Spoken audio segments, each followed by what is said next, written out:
First time that I realised I had uterine fibroids, I'd had my periods had become constant.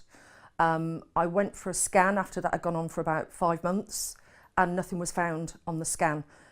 It got progressively worse over the next few months to the point where I woke up one night and I'd flooded the bed.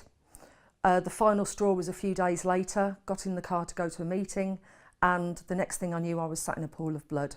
I rang my husband, he said get yourself to A&E, and that was when it was first diagnosed that I had uterine fibroids.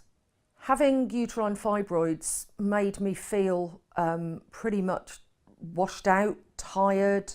I had a kind of dull ache in the base of my stomach, and I was afraid and embarrassed to leave the house in case I had another flooding incident like I did before. Not knowing what the problem was quite scary, because when you are bleeding that much and that consistently, your first fear is that it's something like cancer.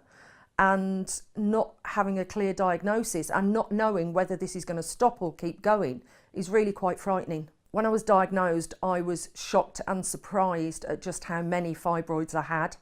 I had between 16 and 18. They varied in size, the largest of which was the size of a grapefruit. When I spoke to the gynaecologist about treatment options, I was told that the only option that I had was a total hysterectomy. My advice to other women that are suffering from heavy periods or any kind of bleeding that just doesn't feel normal, go and see your GP as soon as possible, be persistent, and if it does turn out that you've got fibroids, find out what treatment options are available.